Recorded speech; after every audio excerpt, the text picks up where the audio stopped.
Hello बच्चों, मैं Akshay sir स्वागत करता हूं आप सभी का अपने इस यूट्यूब चैनल पर। और बहुविकल्पीय प्रश्न का जो आपका ऑब्जेक्टिव का जो सीरीज हम लोग चला रहे थे, आज का वीडियो नंबर तीसरा है। और आज का जो हम लोग का टॉपिक है ऑब्जेक्टिव क्वेश्चन का, वो टॉपिक रहेगा विद्युत द्विध्रुव तथा संधारित्र। इसमें कुल मिलाकर के मैं आज 20 ऑब्जेक्टिव क्वेश्चन लेकर के आया हूं। और ये सारे सवाल कहीं ना कहीं बोर्ड एग्जाम में पूछे गए हैं या इनकी पूछे जाने की संभावना बहुत अधिक है। तो आइए बच्चों, आज हमारे साथ आप इस क्वेश्चन को खुद से ट्राई कीजिएगा। जब भी क्वेश्चन स्क्रीन पर आएगा तो खुद से ट्राई कीजिएगा। इसके बाद मैं हर एक क्वेश्चन को एक्सप्लेन करते हुए चलूंगा। तो आइए बच्चों, शुरू करते हैं आज की क्लास। सबसे पहला जो क्वेश्चन है, देखिए, सबसे जो पहला क्वेश्चन है बच्चों, बहुत ही अच्छा क्वेश्चन है। इसमें यह कहता है कि विद्युत ध्रुव आघूर्ण जो होता है, पी का एसआई मात्रक क्या है। या तो मात्रक पूछ सकता है या तो बीमा पूछ सकता है।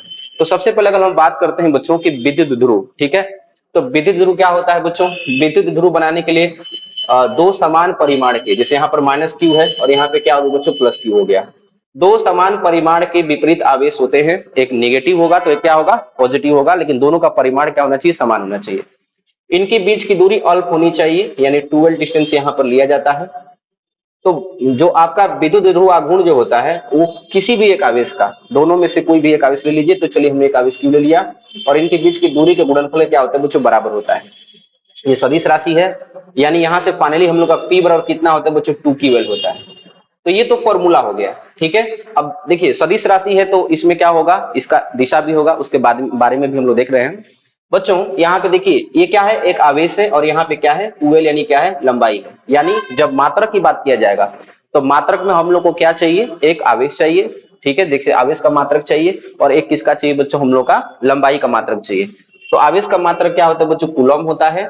और इसका मात्रक क्या होता है बच्चों, मीटर, यानी क्या हो जाएगा, कूलम मीटर। तो जो विद्युत ध्रुव आघूर्ण होता है, इलेक्ट्रिक डायपोल मोमेंट जो होता है, उसका एसआई मात्रक कूलम मीटर। देखते हैं ऑप्शन में कौन सा है। देखिए बच्चों, ऑप्शन नंबर बी होगा, यानी कूलम मीटर, ठीक है। अगर इसका बीमी सूत्र पूछा जाता, सपोज दैट अगर इसका बीमी सूत्र पूछा जाता, तो बीमी सूत्र क्या होता है, आवेश का बीमी सूत्र क्या होता है बच्चों, एटी होता है। और लंबाई का क्या होता है, एटीएल। तो क्या होगा बच्चों, एटीएल हो जाएगा। अगर इसकी दिशा पूछी जाएगी, अगर इसका डायरेक्शन पूछा जाएगा कि विद्युत ध्रुव आघूर्ण की दिशा बताइए, तो बच्चों इसका दिशा जो होता है हमेशा माइनस से क्या होता है बच्चों, प्लस होता है। इसको वेक्टर पी से नोट करते हैं। इसकी दिशा नेगेटिव तो क्या होता है बच्चों, पॉजिटिव होता है, ठीक है। तो आई होप ये क्वेश्चन आपको अच्छी तरह समझ में आ गया होगा। चलिए बढ़ते हैं क्वेश्चन नंबर 2 की तरफ। जो आपका सेकंड क्वेश्चन है, देखिए दूसरा क्वेश्चन है कि यदि एक स्थिर वैद्युत क्षेत्र में विद्युत ध्रुव अगर रखा जाए तो उस पर बल लगेगा, ठीक है बच्चों। अब इस क्वेश्चन को थोड़ा सा खुद से भी गेस कर सकते हैं। क्या कहता है क्वेश्चन में कि अगर एक स्थिर वैद्युत क्षेत्र में, ठीक है, विद्युत क्षेत्र पहले से यहाँ पे बच्चों, यहाँ पर स्थिर है, वैद्युत क्षेत्र है, ठीक है। और यहाँ पे क्या रखा गया है, विद्युत ध्रुव को रखा गया है। यानी यहाँ पे क्या होगा, माइनस क्यू, और यहाँ पे क्या होगा, प्लस क्यू। क्योंकि विद्युत ध्रुव बनाते हैं क्या, विपरीत प्रकृति के आवेश समान परिमाण के। तो इस पर कितना बल होगा, ठीक है बच्चों। एक बात आपको बताया गया था कि अगर कोई विद्युत क्षेत्र अगर ई है, आपको पता होगा विद्युत क्षेत्र अगर ई है, अगर इसमें प्लस क्यू चार्ज होता है तो इस पर बल जो लगता है वह क्यू ही लगेगा। कितना लगेगा बच्चों, क्यू लगेगा। लेकिन किधर लगेगा, दिशा में लगेगा, यानी विद्युत क्षेत्र की दिशा में। यानी ये कौन डिसाइड करता है कि कब दिशा में बल लगेगा और कब विपरीत दिशा में लगेगा, ये डिसाइड करता है आपका नेचर ऑफ चार्ज, यानी चार्ज जो आवेश है ना, उसकी प्रकृति डिसाइड करती है। अगर धनावेशित है तो विद्युत क्षेत्र की दिशा में, ठीक है। और अगर ऋणावेशित है, सपोज दैट यहाँ पे जो चार्ज होता है नेगेटिव चार्ज होता है, तो इस पर बल इधर लगता है। अब आइए इसमें देख लेते हैं क्या हो रहा है बच्चों। अब यहाँ पे क्या पॉजिटिव चार्ज है, जब यहाँ पे पॉजिटिव चार्ज है तो पॉजिटिव वाले पर बल किधर लगता है बच्चों, दिशा में लगेगा, ठीक है। तो चलिए पॉजिटिव चार्ज पर हमने बल लिखा दिया कि ये दिशा में लगा है, विद्युत क्षेत्र की दिशा में लगा हुआ है।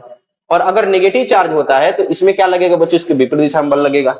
अब एक बात बताइए, इस वाले पूरा जो सिस्टम है, जो आपका विद्युत ध्रुव है, उस पर क्या है कि एक में आपका पॉजिटिव डायरेक्शन में बल लगा है और एक में इधर नेगेटिव डायरेक्शन में बल लगा है। अब दोनों क्या करेंगे बच्चों, एक दूसरे को क्या करते हैं, कैंसिल कर देंगे। तो एफ नेट का मान कितना हो जाएगा, परिणामी बल का मान कितना हो जाएगा, 0 हो जाएगा। इसका मतलब ऑप्शन नंबर कौन सा सही बच्चों, ए वाला। कितना होता है बच्चों, 0 होता है, ठीक है। चलिए बढ़ते हैं अगले क्वेश्चन की तरफ। अगला जो क्वेश्चन है, क्वेश्चन नंबर तीसरा, कहता है कि विभव का मात्रक क्या है बच्चों। बहुत ही सिंपल और आसान क्वेश्चन हो गया। विभव का मात्रक क्या है, तो विभव का मात्रक वोल्ट होता है। याद रखिएगा, जो वोल्ट होता है वो किसके तुल्य होता है, तो बच्चों 1 वोल्ट जो होता है वो होता है 1 जूल बाई 1 कूलम के, ठीक है। ये होता है 1 जूल बाई 1 कूलम के, यानी जूल प्रति कूलम को जो है वोल्ट कहा जाता है। तो कभी कभी एग्जाम में ये भी पूछा गया है कि 1 वोल्ट किसके तुल्य है, तो क्या कहना होगा कि 1 जूल पर कूलम के, जिसे हम लोग क्या कहते हैं, वोल्ट कहते हैं। ठीक है बच्चों, बढ़ते हैं नेक्स्ट क्वेश्चन की तरफ। क्वेश्चन नंबर है आपका चौथा क्वेश्चन। देखिए, वैद्युत क्षेत्र में द्विध्रुव पर लगने वाला टॉर्क किस पर निर्भर करता है। जो टॉर्क होता है वो किस पर निर्भर करता है, यानी जो बल आघूर्ण होता है वो किस पर निर्भर करता है। तो बच्चों एक फॉर्मूला होता है टॉर्क का, P बराबर जो आपका जो फॉर्मूला होता है बच्चों, टाउ बराबर होता है पीई साइन थीटा। क्या होता है, पीई साइन थीटा। ठीक है, अब देखिए सदिश है, सदिश रूप में अगर लिखना होगा तो कैसे लिखा जाएगा, सदिश रूप में अगर लिखना होगा तो वेक्टर टाउ इक्वल टू क्या होगा, vector P cross vector E हो जाएगा। ठीक है बच्चों, यहाँ पे देखिएगा तो हो क्या रहा है कि जब जो पीई है और ये साइन थीटा है तो उसके अकॉर्डिंग हम लोग मैच कराते हैं। देखिए वैद्युत क्षेत्र में विद्युत ध्रुव पर लगने वाला जो टॉर्क होता है वह इस पर निर्भर करता है, थीटा के साइन थीटा पर, थीटा के कॉस पर, थीटा के टेन पर, थीटा के कॉट पे। देखिए हम लोग का फॉर्मूला कौन सा नजर आ रहा है बच्चों, पीई साइन थीटा, यानी थीटा के किस पर निर्भर करता है बच्चों, साइन थीटा पर। यानी ऑप्शन कौन सा सही है बच्चों, ए वाला सही। तो ऑप्शन ए क्या है, करेक्ट है। चलिए नेक्स्ट क्वेश्चन की तरफ बढ़ते हैं। अगला जो क्वेश्चन है बच्चों आपका क्वेश्चन नंबर 5 है। पांचवा क्वेश्चन कहता है कि स्थिर वैद्युत क्षेत्र की ऊर्जा घनत्व का सूत्र है। इसका डेरिवेशन आप लोग एक बार देख लीजिएगा, बहुत इंपॉर्टेंट है, बोर्ड एग्जाम में 5 नंबर का क्वेश्चन पूछा गया है। चलिए अभी तो ऑब्जेक्टिव है, तो ऑब्जेक्टिव की जब बात करते हैं तो यहाँ पे स्थिर वैद्युत क्षेत्र में ऊर्जा घनत्व, देखो बच्चों एक होता है आपका ऊर्जा, ऊर्जा U, और एक होता है आपका ऊर्जा घनत्व, ऊर्जा घनत्व। ऊर्जा घनत्व क्या होता है, प्रति एकांक आयतन की कुल ऊर्जा को, ठीक है, प्रति एकांक आयतन की कुल ऊर्जा को क्या कहते हैं, ऊर्जा घनत्व कहते हैं। तो बच्चों अगर ऊर्जा घनत्व की बात करेंगे तो यहाँ पे जो फॉर्मूला होता है 1/2, जो फॉर्मूला होता है आपका यहाँ पे ऊर्जा घनत्व का, वो होगा 1/2 एप्सिलॉन नॉट ई स्क्वायर। ठीक है, तो बच्चों ऑप्शन नंबर कौन सा सही है, ए वाला। तो ऑप्शन नंबर ए वाला सही। अगर ऊर्जा पूछा जाता, कुल ऊर्जा पूछा गया होता तो क्या होता, 1/2 epsilon naught E square into V, ये कुल ऊर्जा होता है। लेकिन ऊर्जा घनत्व कहता है तो ऊर्जा घनत्व का क्या मतलब होता है कि प्रति एकांक आयतन की कुल ऊर्जा। ठीक है, तो प्रति एकांक आयतन की कुल ऊर्जा ऊर्जा घनत्व होती है, यानी यू में क्या करिए, वी का भाग लगा दीजिए, जो आएगा ऊर्जा घनत्व होगा। ये वाला ऑप्शन सही है, यानी ऑप्शन नंबर कौन सा है बच्चों, ए वाला। ठीक है, चलिए नेक्स्ट आगे बढ़ते हैं हम लोग, अगले क्वेश्चन की तरफ चलते हैं। अगला जो क्वेश्चन है बच्चों क्वेश्चन नंबर 6 कह रहा है कि किसी पॉइंट आवेश के कारण वैद्युत विभव का मान होता है। ठीक है, देखिए अगर कोई आवेश है, बिंदु आवेश है, पॉइंट आवेश क्यू है, और यहाँ से आर दूरी पर विद्युत विभव का मान कितना बताया गया था, बिंदु आवेश के कारण। ठीक है, तो बिंदु आवेश के कारण बताया गया था बच्चों v बराबर 1/4/एप्सिलॉन नॉट क्यू बाई कितना होता है बच्चों, आर।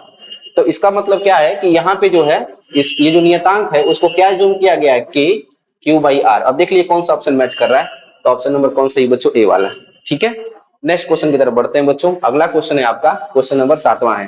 कहता है कि वैद्युत द्विध्रुव को स्थिर वैद्युत क्षेत्र में रहकर घुमाने वाली कुल ऊर्जा होती है, अधिकतम होती है कि न्यूनतम होती है। ठीक है, तो बच्चों होगा क्या, अगर मान लीजिए यहाँ पहले से क्या वैद्युत क्षेत्र रेखाएं हैं, अब इसमें क्या है कि कोई वैद्युत ध्रुव रखा हुआ है, तो वैद्युत ध्रुव को यहाँ पे रख लेते हैं बच्चों। यहाँ पे नेगेटिव चार्ज है और यहाँ पे क्या है बच्चों, पॉजिटिव चार्ज है। पहली जो अवस्था है वो ये वाली है ऐसे। ठीक है, तो विद्युत ध्रुव आघूर्ण की दिशा क्या होती है, आपको पता है कि माइनस से क्या होता है बच्चों, प्लस होता है। तो यहाँ पर एंगल शुरू में कितना डिग्री वाला केस है बच्चों, 0 डिग्री वाला है। ठीक है, अब इसको क्या करना है, इस कंडीशन से इसको इधर घुमा देना है पूरा।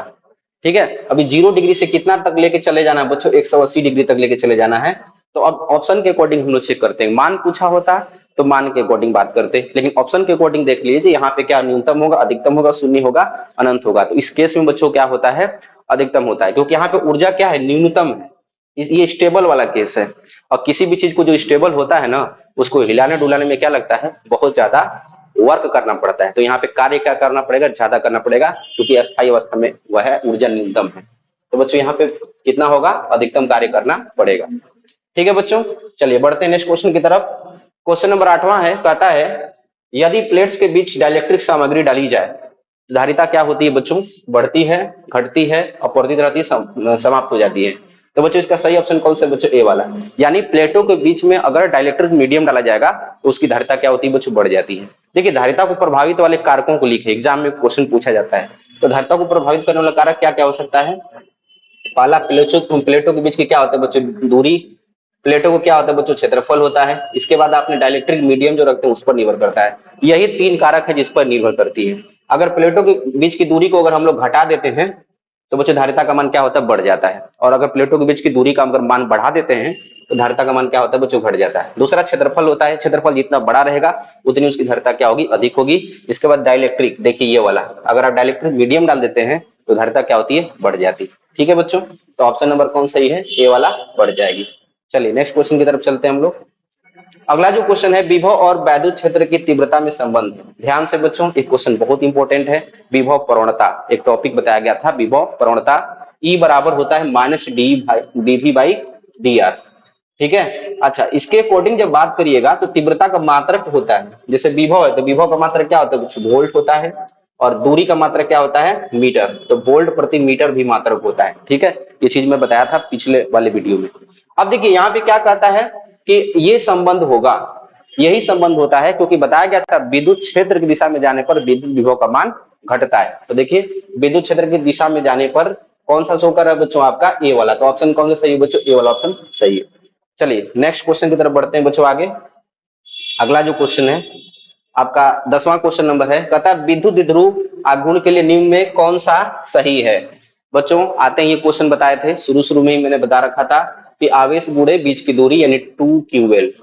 ठीक है, इसको विशेष ध्यान दीजिएगा। यहाँ पे Q इंटू 2L होता है, ऐसे ऐसे करके रहेगा। Q इंटू क्या होता है? 2L। जब सवाल करेंगे तो डायरेक्ट यहाँ पे 2L का मान रखा जाएगा, जो भी आवेशों के बीच की दूरी रखी जाती है। तो यहाँ पे गलती होने के चांसेस क्या होते हैं? बहुत ज्यादा होते हैं। चलिए, तो ऑप्शन नंबर कौन सा सही था बच्चों? इसका ऑप्शन नंबर ए सही होगा। ठीक है, चलिए बढ़ते हैं अगले क्वेश्चन की तरफ। अगला जो क्वेश्चन है आपका 11वां क्वेश्चन नंबर क्या कहता है कि समांतर प्लेट संधारित्र की धारिता का सूत्र है। कौन सा सूत्र है बच्चों? समांतर प्लेट संधारित्र। संधारित्र के प्रकार की जब बात करेंगे तो तीन प्रकार का, एक समांतर प्लेट संधारित्र होता है, एक गोलीय संधारित्र होता है, एक कौन सा होता है? बेलनाकार संधारित्र होता है। तो समांतर प्लेट संधारित्र की बात कर रहे हैं बच्चों, यानी यहाँ पे क्या होता था? एक प्लेट लेते थे जिसका पॉजिटिव वाला हिस्सा, और यहाँ पे क्या होता था? निगेटिव वाला हिस्सा। इसको हम लोग क्या करते थे? अर्थिंग कर देते थे। बीच की दूरी कितनी रखते थे? डी। और प्लेट का क्षेत्रफल कितना होता था? ए। तो धारिता का मान निकाला गया था एप्सिलॉन नॉट ए बाई कितना होता है बच्चों? डी होता है। ठीक है, एप्सिलॉन नॉट ए बाई कितना होता है? डी होता है। यानी ऑप्शन नंबर कौन सही बच्चों? ए वाला, कि समांतर प्लेट संधारित्र धारिता कितनी होती है? Epsilon not a by D होती है। चलिए बच्चों बढ़ते हैं नेक्स्ट क्वेश्चन की तरफ। अगला जो क्वेश्चन है आपका क्वेश्चन नंबर 12वां क्या कहता है कि वैद्युत विभव का ऐसा ही मात्रक है। बहुत आसान क्वेश्चन है। विभव का सही मात्रक क्या होता है बच्चों? वोल्ट होता है। ठीक है, कौन सा हो जाएगा बच्चों? वोल्ट वाला। नेक्स्ट बढ़ते हैं हम लोग। अच्छा, ये पूछा जाए 1 वोल्ट किसके तुल्य होता है? तो 1 जूल पर 1 कूलम के। चलिए नेक्स्ट क्वेश्चन की तरफ बढ़ते हैं बच्चों। आपका क्वेश्चन नंबर है 13वां क्वेश्चन है। 13वां क्वेश्चन क्या कहता है? एक पॉइंट चार्ज के लिए वैद्युत क्षेत्र की तीव्रता किसके बराबर होता है? पॉइंट चार्ज कहता है। ठीक है, तो पॉइंट चार्ज के लिए क्या होता है? देखिए पॉइंट चार्ज यहाँ पे लेना है, यानी एक प्लस क्यू चार्ज ले लीजिए। अब यहाँ से आर दूरी पर पूछा जाएगा तीव्रता का मान कितना होगा। तो तीव्रता का फॉर्मूला 1/4 पाई एप्सिलॉन नॉट, और क्यू बाई क्या होता है बच्चों? आर स्क्वायर होता है। अब यहाँ पे ऑप्शन में देखिए इसको के मान लिया गया है, तो के क्यू बाई कितना हो जाएगा? R square. यानी ऑप्शन नंबर कौन सा मैच कर रहा है बच्चों? फर्स्ट वाला। देखिए सारा का ऑप्शन लगभग ए वाला ही हो रहा है, और ये मतलब कह सकते कोई इंसिडेंसी ऐसा है कि मैक्सिमम जितना भी आज का पावर पॉइंट में जो भी क्वेश्चन उसका ऑप्शन नंबर ए सही हो रहा है। ठीक है, चलिए अगला क्वेश्चन है, नेक्स्ट क्वेश्चन की तरफ बढ़ते हैं हम लोग बच्चों।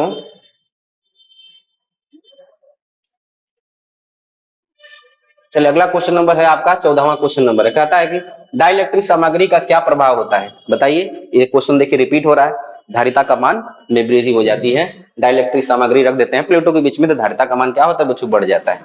नेक्स्ट क्वेश्चन की तरफ बढ़ते हैं। क्वेश्चन नंबर है आपका 15वां। विद्युतीय क्षण, यानी यहाँ पे आघूर्ण की बात किया है। विद्युतीय आघूर्ण का मान शून्य हो सकता है जब दोनों विपरीत प्रकृति के आवेश एक ही बिंदु पर स्थित हो। दूसरा क्या कहता है कि समान और विपरीत आवेशों। तीसरा दो धनात्मक चार्ज हो, इसमें कहता है इनमें से कोई नहीं। तो बच्चों कब विद्युत ध्रुव आघूर्ण का मान शून्य हो सकता है? बताइए। तो विद्युत ध्रुव आघूर्ण कैसे बनता है? बार बार वही चीज रिपीट हो रहा है, माइनस क्यू, और यहाँ पे क्या होता है बच्चों? प्लस क्यू होता है। और इनके बीच की दूरी कितनी होती है? 2l। देखिए दो केस में जीरो हो सकता है। पहला केस क्या होगा कि या तो दोनों ही आवेश एक ही बिंदु पर हैं। ठीक है, दोनों ही जो आवेश हैं वो एक ही बिंदु पे रहेंगे, यानी जहां पर आपका प्लस क्यू है वहीं पर आपका क्या बच्चों? माइनस क्यू है। इनके बीच की दूरी जीरो हो जाए तो ध्रुव आघूर्ण का मान जीरो हो जाएगा। इसके अलावा आवेश है ही नहीं, तो आवेश नहीं रहेगा तो भी आपका विद्युत ध्रुव आघूर्ण का मान क्या होगा बच्चों, शून्य होगा। तो देखिए इसमें से कौन सा ऑप्शन मैच कर रहा है कि जब दोनों विपरीत प्रकृति के आवेश एक ही बिंदु पर स्थित हो, यानी ऑप्शन नंबर कौन सी बच्चों, ए वाला। बाकी और कोई संभावना नहीं बन रही है, इस वजह से जो बच्चों आपका ये जो क्वेश्चन का ऑप्शन है कौन सा होगा बच्चों, ए वाला सही होगा। ठीक है, सही सोचे थे। आओ नेक्स्ट आगे बढ़ते हैं हम लोग। क्वेश्चन नंबर 16वां है। क्वेश्चन नंबर 16वां क्या कहता है कि शून्य विभव वाले बिंदु पर विद्युत क्षेत्र की तीव्रता शून्य हो सकती है, शून्य नहीं हो सकती है, हमेशा अधिकतम होगी, अनंत होगी। बच्चों बढ़िया क्वेश्चन है, इसका जो जवाब मिलेगा E बराबर माइनस dV बाई dr से। एक बात बताइए, थोड़ा बहुत अगर आपको अवकलन पता होगा तो dV बाई dr का मतलब क्या होगा कि यहाँ पे r के साथ साथ विभव के मान में परिवर्तन हो रहा है। अब यहाँ पे क्या कर रहा है कि परिवर्तन नहीं हो रहा है, तो परिवर्तन नहीं होने का मतलब क्या, dV का मान 0 है। तो dV का मान 0, इसका क्या मतलब है कि विद्युत क्षेत्र की तीव्रता 0 होगी क्या, विद्युत क्षेत्र की तीव्रता 0 नहीं है, क्योंकि यहाँ पे जो विद्युत क्षेत्र की तीव्रता है वो शून्य हो ही नहीं सकती है। विभव के मान पर जो है विद्युत क्षेत्र की तीव्रता निर्भर करती नहीं है, क्योंकि विद्युत क्षेत्र की तीव्रता निर्भर करती है स्रोत पर, निर्भर करती है कि स्रोत आवेश क्या है, फिर आसपास का वातावरण कैसा है, इन्वायरमेंट पर निर्भर करती है। तो बच्चों इसका ऑप्शन कौन सा सही होगा, बी वाला, शून्य नहीं हो सकती। ठीक है, चलिए नेक्स्ट क्वेश्चन की तरफ बढ़ते हैं। अगला जो क्वेश्चन है आपका 17वां क्वेश्चन है, कहता है कि यदि किसी प्लेट के विभव को दोगुना किया जाए तो धारिता पर क्या प्रभाव होगा। देखिए बहुत अच्छा क्वेश्चन है ये। कहता है यदि किसी प्लेट के विभव को दोगुना किया जाए तो धारिता पर क्या प्रभाव पड़ेगा। तो बच्चे क्या करते हैं कि रिलेशन देखते हैं, Q बराबर कितना होता है C भी, तो C बराबर कितना होगा Q बाई V।